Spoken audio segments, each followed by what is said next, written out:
नमस्कार दोस्तों, आज की कहानी उत्तर प्रदेश के अलीगढ़ की है। अलीगढ़ शहर के रमेश विहार कॉलोनी में अरुण अग्रवाल अपने परिवार के साथ रहते थे। परिवार में अरुण के अलावा उनकी पत्नी आस्था अग्रवाल और उनके 2 बच्चे थे। बड़ा बेटा अर्नव, जिसकी उम्र 10 साल थी, और छोटी बेटी आन्या, जो 8 साल की थी। अरुण पेशे से बिजनेसमैन थे और उनका कासिमपुर क्षेत्र में राधिका नाम से एक ऑक्सीजन प्लांट था। उनकी पत्नी आस्था डॉक्टर थी और स्वास्थ्य विभाग में संविदा पर मेडिकल ऑफिसर के पद पर कार्यरत थी। आस्था को जब भी समय मिलता तो वह अपने पति के कारोबार में भी मदद करती थी, ताकि काम सुचारू रूप से चलता रहे। अरुण का बड़ा भाई तरुण अपनी पत्नी, छोटे भाई अनुज और अपने बच्चों के साथ अलीगढ़ शहर के सिविल लाइंस इलाके में रहते थे। सभी लोग मिलजुल कर रहते थे और जरूरत पड़ने पर एक दूसरे की भी मदद करते रहते थे। सभी भाइयों का पारिवारिक जीवन सामान्य और खुशहाल तरीके से आगे बढ़ रहा था। लेकिन अचानक एक दिन ऐसी भयानक घटना घटी जिसने इस पूरे परिवार की खुशियां छीन ली और सब कुछ बिखर कर रह गया। 13 अक्टूबर 2021 की देर शाम करीब 8:30 बजे का समय था। उस दिन तरुण अग्रवाल अपने छोटे भाई अरुण अग्रवाल के घर पहुंचे। अरुण का घर से तरुण का घर केवल 20 मिनट की दूरी पर था। दरअसल एक दिन पहले ही अरुण कुछ काम से बाहर गया था और उसने अपने दोनों बच्चों को तरुण के घर छोड़ दिया था। और आज तरुण उन बच्चों के कपड़े लेने के लिए अरुण के घर आया था। तरुण ने अपनी बाइक घर के बाहर रोकी। फिर उसने बाहर से नजर दौड़ाई तो देखा कि पूरे मकान में अंधेरा पसरा हुआ है और चारों तरफ सन्नाटा सा छाया है। केवल घर के बाहर बरामदे में लगी एक बल्ब की हल्की रोशनी जल रही थी, जो गली तक फीकी सी चमक फैला रही थी। तरुण बाइक से उतरकर धीरे धीरे बरामदे से होते हुए मुख्य दरवाजे तक पहुंचा। वहां पहुंचकर उसने देखा कि मेन गेट पर ताला लटका हुआ था। दरवाजे पर ताला देखकर उसे हैरानी हुई, क्योंकि आमतौर पर इस समय तक अरुण की पत्नी डॉक्टर आस्था घर लौट आया करती थी। तरुण ने तुरंत डॉक्टर आस्था के मोबाइल नंबर पर कॉल की, मगर फोन स्विच्ड ऑफ होने के कारण कोई जवाब नहीं मिला। इसके बाद उसने अरुण को भी कॉल किया, लेकिन अफसोस उनका फोन भी बंद ही मिला। अब तरुण और भी चिंतित हो गया। उसने सोचा थोड़ी देर बाहर बैठकर इंतजार किया जाए, इसलिए वह मकान के बरामदे में नीचे बैठ गया और लगभग 15-20 मिनट तक इंतजार करता रहा। लेकिन इस बीच घर खोलने के लिए कोई नहीं आया। काफी देर प्रतीक्षा के बाद तरुण को मजबूरन अपनी जेब में हाथ डालकर अरुण के घर की चाबी निकालनी पड़ी। ये चाबी उसे पिछले दिन ही अरुण ने दी थी। हालांकि उसके मन में झिझक थी। वह खुद दरवाजा नहीं खोलना चाहता था, क्योंकि उसे लगता था कि अगर किसी पड़ोसी ने उसे भाई के घर का दरवाजा खोलते हुए देख लिया तो वे जाने क्या सोचेंगे। इसलिए उसने पहले काफी समय इंतजार किया, मगर जब कोई उम्मीद बाकी न रही तब उसने हिम्मत करके अपने पास मौजूद चाबी से मेन गेट खोलना ही उचित समझा। दरवाजा खोलने के बाद तरुण ने सबसे पहले घर की सभी लाइटें जला दी। रोशनी होते ही उसने चारों तरफ नजर दौड़ाई। मकान का सारा सामान अपनी जगह पर सलीके से रखा हुआ था। सबसे पहले वह बच्चों के कमरे में गया। वहां अलमारी खोली और बच्चों के 2-2 जोड़ी कपड़े निकालकर अपने साथ लाए। कपड़े के थैले में रख लिए। इतनी देर बाहर बैठकर इंतजार करने के कारण तरुण का गला सूख गया था और अब उसे काफी प्यास भी लग रही थी। चूंकि तरुण पहले से ही घर के अंदर आ चुका था, इसीलिए वह सीधे किचन की ओर बढ़ा। वहां जाकर उसने फ्रिज खोला और एक बोतल निकाली। बोतल का ढक्कन खोलते ही उसने गट गट करके पानी पिया। पानी पीते पीते अचानक उसकी नजर ऊपर छत की ओर चली गई। छत की तरफ देखते ही उसे ऐसा भयानक दृश्य दिखाई दिया कि उसके मुंह से जोर की चीख निकल गई। तरुण की चीख इतनी तेज और डरावनी थी कि उसकी आवाज गली तक पहुंच गई। गली में खड़े लोग चौंक कर बाहर निकले और जल्दी जल्दी कदम बढ़ाते हुए अरुण के घर के सामने आकर खड़े हो गए। थोड़ी ही देर में वहां भीड़ जमा हो गई। असल में छत पर जो दृश्य तरुण ने देखा था वह किसी और का नहीं बल्कि उसके छोटे भाई अरुण की पत्नी डॉक्टर आस्था की लटकी हुई लाश थी। पानी पी लेने के बाद भी जब उसने यह नजारा देखा तो उसका गला सूखने लगा। दिल की धड़कन इतनी तेज हो गई कि फिर से प्यास लगने लगी और वह अंदर से बेचैन हो उठा। कांपते कदमों से तरुण घर के बाहर आया तो देखा कि गली के लोगों की भीड़ दरवाजे पर खड़ी हो चुकी थी। सब उसे घबराए स्वर में पुकारते हुए पूछ रहे थे कि आखिर अंदर क्या हुआ है, लेकिन तरुण ने किसी का जवाब नहीं दिया और जल्दी से अपनी जेब से फोन निकाला और सीधे पुलिस को कॉल कर दिया। पुलिस को खबर देने के बाद उसने तुरंत आस्था की छोटी बहन आकांक्षा, जो आगरा में रहती थी, को भी पूरी बात बता दी। इसके बाद वह बाहर आकर गली के लोगों को संक्षेप में घटना की जानकारी देने लगा। चूंकि अलीगढ़ का क्वारसी थाना रमेश विहार कॉलोनी से बहुत अधिक दूर नहीं था, इसलिए थोड़ी ही देर में पुलिस की गाड़ी वहां पहुंच गई। मामले की गंभीरता समझते ही सीओ तृतीय श्वेताभ पांडेय भी अपनी टीम के साथ मौके पर पहुंच गए। थाना क्वारसी के प्रभारी विजय सिंह, सीओ श्वेताभ पांडेय और उनकी पुलिस टीम घटनास्थल पर पहुंचकर सावधानी से उस कमरे की ओर बढ़ी जहां डॉक्टर आस्था की लाश लटकी हुई थी। जैसे ही वे कमरे में दाखिल हुए श्वेताभ पांडेय की नाक में हल्की सड़ांत की गंध महसूस हुई। उन्होंने तुरंत अपनी जेब से रूमाल निकाला और नाक पर रख लिया। धीरे धीरे जब वे शव के करीब पहुंचे तो गंध और तेज हो गई। लाश के पास खड़े होकर उन्होंने बारीकी से मुआयना करना शुरू किया।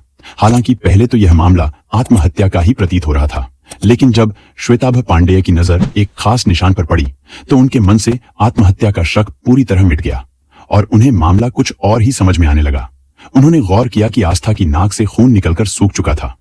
श्वेताभ पांडेय पहले भी कई आत्महत्या के मामलों की जांच कर चुके थे, लेकिन अब तक उन्होंने किसी भी केस में ऐसी स्थिति कभी नहीं देखी थी। यह दृश्य सामने आते ही उनके मन में यह शक और गहरा हो गया कि यह मामला आत्महत्या का नहीं बल्कि हत्या का हो सकता है। श्वेताभ पांडेय और थानाध्यक्ष विजय सिंह का शक उस समय और ज्यादा पक्का हो गया जब उन्होंने तरुण से मृतका के पति और बच्चों के बारे में जानकारी ली। तरुण ने उन्हें बताया कि एक दिन पहले ही अरुण अपने बच्चों को उनके घर छोड़कर कहीं चला गया था और कल शाम से ही उसका मोबाइल फोन भी लगातार बंद आ रहा है। यह बात सुनते ही पुलिस की टीम तुरंत चौकन्नी हो गई और सक्रिय रूप से जांच में जुट गई।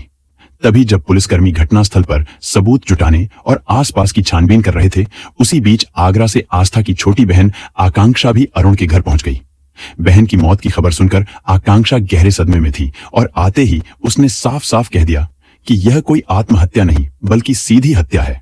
जब श्वेताभ पांडेय और विजय सिंह ने पूरे मामले पर आकांक्षा से विस्तार से पूछताछ की तो उसने पुलिस को ऐसे चौंकाने वाले तथ्य बताए जिनसे जांच की दिशा ही बदल गई।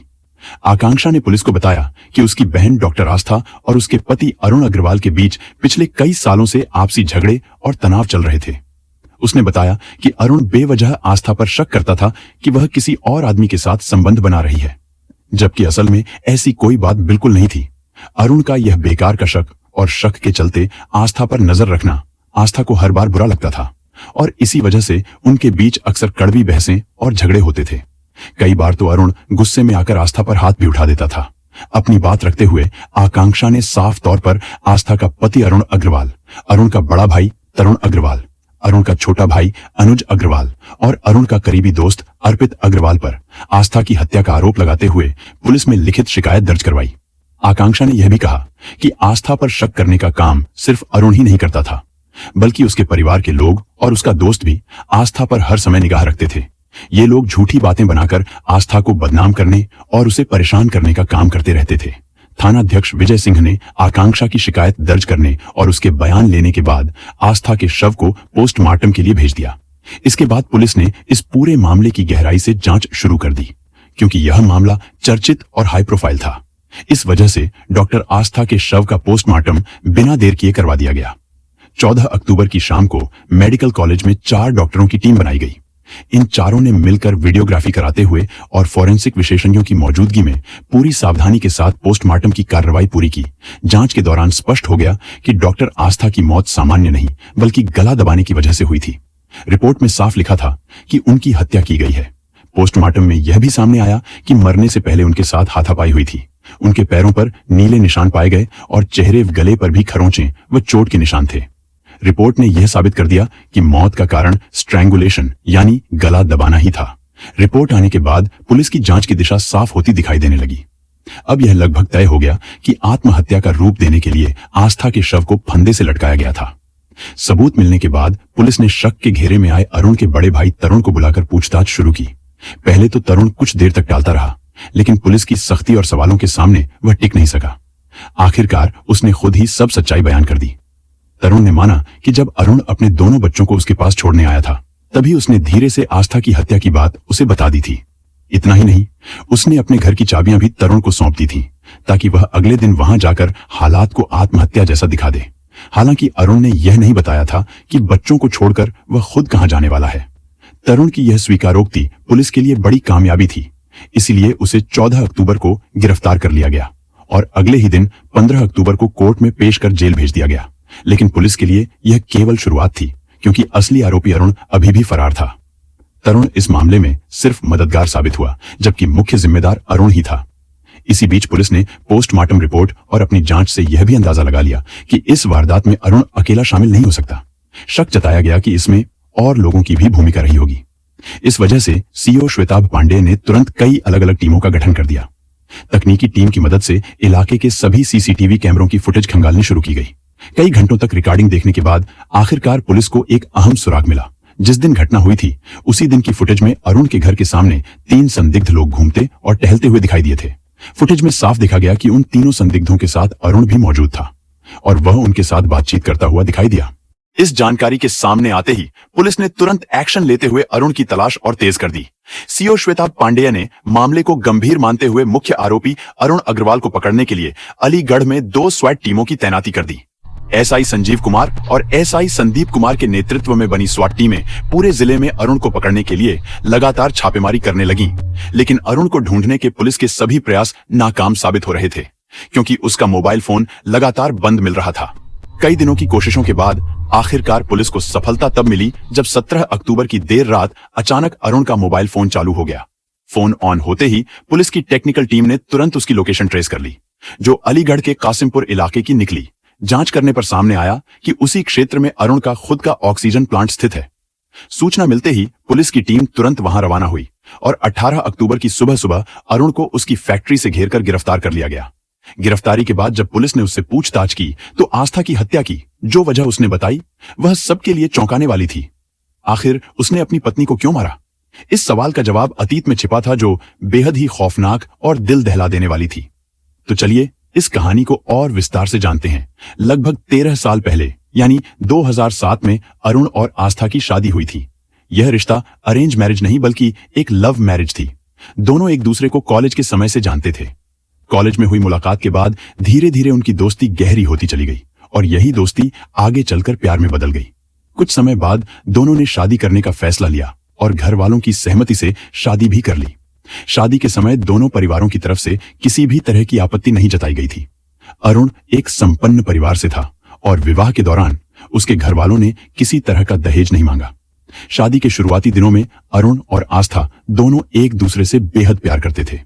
पढ़ाई पूरी करने के बाद आस्था ने मेडिकल की पढ़ाई में सफलता पाई और शादी के बाद ही उसे स्वास्थ्य विभाग में संविदा पर मेडिकल ऑफिसर की नौकरी मिल गई।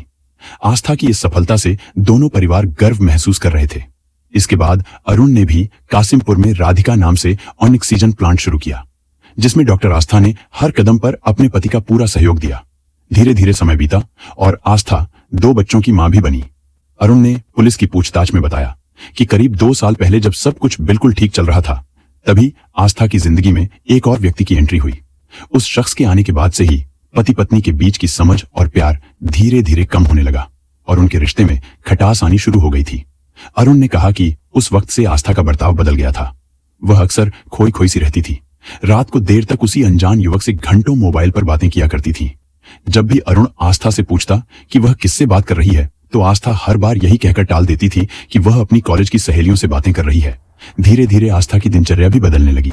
वह कहती तो काम पर जाने की बात, लेकिन कई बार अस्पताल तक पहुंचती ही नहीं थी। समय बीतने के साथ वह घर लौटने में देर करने लगी, जबकि पहले वह वक्त पर घर आती और बच्चों के साथ अच्छा समय बिताती थी। पहले जो आस्था अपने पति और बच्चों के साथ छुट्टियां मनाने और वीकेंड पर समय बिताने में खुश रहती थी, वही अब छुट्टियों में भी काम के बहाने घर से बाहर रहने लगी थी। इन सब बदलावों ने अरुण के मन में शक को और गहरा कर दिया। हालत यहां तक पहुंच गई कि आस्था उस नए युवक को घर पर भी बुलाने लगी, लेकिन सिर्फ तब जब अरुण घर पर मौजूद नहीं होता था। अरुण को यह बात तब पता चला जब उसके पड़ोस में रहने वाले एक दोस्त ने उसे फोन करके सारी सच्चाई बताई। इस घटना के बाद अरुण का शक पक्का हो गया और पति पत्नी के बीच प्यार की जगह लगातार झगड़े ने ले ली। अब तो हर दिन दोनों के बीच कहासुनी होने लगी। इस कड़वाहट और झगड़े को उनके छोटे बच्चे अर्नव और आन्या भी महसूस करने लगे थे। पहले जो बच्चे माँ बाप के साथ खेलते और खुलकर बातें करते थे, अब वह दोनों अक्सर अकेले ही कमरे में खेलते और अपने माँ बाप से दूरी बनाने लगे थे। धीरे धीरे इन झगड़ों की गंभीरता बढ़ती गई और मामूली बहस हाथापाई तक पहुंच गई।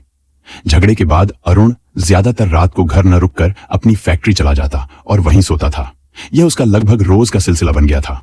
फैक्ट्री में काम करने वाला सिक्योरिटी गार्ड विकास भी अरुण और आस्था के बीच चल रहे विवाद से अच्छी तरह वाकिफ था। वजह यह थी कि हर रात झगड़े के बाद अरुण अपने गार्ड के साथ बैठकर शराब पीता और अपना दुखड़ा सुनाता था। विकास अरुण की बातें सुनता और फिर दोनों वहीं बैठते बैठते सो भी जाते थे। अब जब अरुण रात को सोने के लिए अपनी फैक्ट्री चला जाया करता था तो आस्था को उस पर शक होने लगा था। उसके मन में यह ख्याल घर करने लगा कि कहीं अरुण का भी बाहर किसी और औरत के साथ चक्कर तो नहीं चल रहा है। पति पर शक पैदा होने के बाद थोड़े समय तक दोनों के बीच झगड़े थम गए थे, लेकिन अरुण फिर भी हर रात फैक्ट्री में ही सोता था। धीरे धीरे उसे फैक्ट्री में रहने, शराब पीने और सिगरेट पीने की आदत जैसी हो गई थी। अरुण की यह आदतें देखकर आस्था का शक और गहरा होने लगा।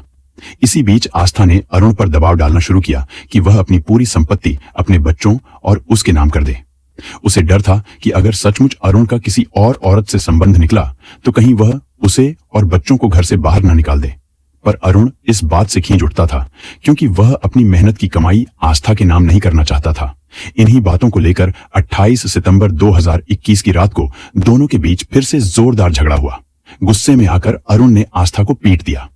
उसी रात आस्था ने अपने प्रेमी को फोन करके अरुण की मारपीट की सारी बात बता दी, और वह भी अरुण के सामने ही। यह देखकर अरुण का आपा पूरी तरह से खो गया। कुछ ही देर में आस्था का वही प्रेमी घर आ पहुंचा और बच्चों के सामने ही अरुण की जमकर पिटाई कर दी। इस घटना के बाद अरुण का गुस्सा बेहद बढ़ गया। अंदर ही अंदर उसने ठान लिया कि अब आस्था को जिंदा नहीं छोड़ेगा। उसी रात वह फैक्ट्री पहुंचा और अपने गार्ड विकास को पूरी बात बताई। अरुण ने यहां तक कह डाला कि अब वह आस्था की हत्या करवाना चाहता है। विकास, जो सिक्योरिटी गार्ड था, वह कई सुपारी किलर्स को जानता था। उसने अरुण की मुलाकात अशोक उर्फ टशन और पवन से करवाई। बातचीत के बाद अरुण ने दोनों को 1 लाख रुपए में पत्नी की हत्या का काम सौंप दिया। अरुण ने 60,000 रुपए एडवांस देकर दिन और समय भी तय कर लिया। 13 अक्टूबर 2021 की रात को अरुण अपनी गाड़ी में उन दोनों किलर्स और विकास को लेकर घर पहुंचा। उसके बाद अरुण ने अपने दोनों बच्चों को डराते धमकाते हुए टीवी वाले कमरे में बंद कर दिया और टीवी का वॉल्यूम भी तेज कर दिया ताकि बाहर से कोई आवाज सुनाई न दे। उसके बाद अरुण ने बाकी तीनों के साथ मिलकर पत्नी आस्था का गला दबाकर उसकी हत्या कर दी। हत्या कर लेने के बाद उन्होंने चालाकी से उसका शव छत के हुक से टांग दिया ताकि पूरी घटना आत्महत्या जैसी लगे। वारदात पूरी होने के बाद हत्यारे अलग अलग दिशाओं में निकल गए और अरुण अपने बच्चों को साथ लेकर घर पर ताला लगाते हुए सीधे अपने बड़े भाई तरुण के घर पहुंच गया। वहां उसने तरुण को आस्था की हत्या की सच्चाई बता दी और बच्चों के साथ घर की चाबियां भी उसके हवाले कर दी। इसके बाद अरुण दिल्ली की ओर चला गया क्योंकि उसे कॉन्ट्रैक्ट किलर्स को बचे हुए पैसे देने थे। पैसे चुकाने के बाद अरुण के पास अपने खर्च के लिए कुछ नहीं बचा था, जिस कारण वह पैसों का इंतजाम करने के लिए कासिमपुर लौटा। वहां उसने विकास को फोन करने के लिए अपना मोबाइल चालू किया। उसी समय पुलिस को उसकी लोकेशन का सुराग मिल गया और वह गिरफ्तार हो गया। अब तक आस्था अग्रवाल की हत्या के 4 आरोपी पुलिस की गिरफ्त में आ चुके थे।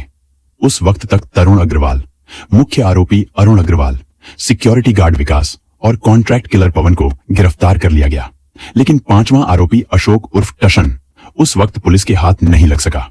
लेकिन कुछ समय बाद आखिरकार वह भी पुलिस की गिरफ्त में आ गया। दोस्तों, इस कहानी को बताने का हमारा मकसद किसी को दुख पहुंचाना या ठेस पहुंचाना नहीं है, बल्कि आपको जागरूक करना और सतर्क करना है। इस पूरी घटना पर आपके क्या विचार है? कृपया कमेंट करके जरूर बताएं।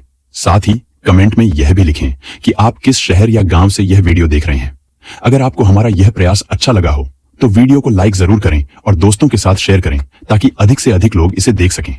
और यदि आपने अभी तक हमारे चैनल को सब्सक्राइब नहीं किया है तो तुरंत सब्सक्राइब कर लीजिए।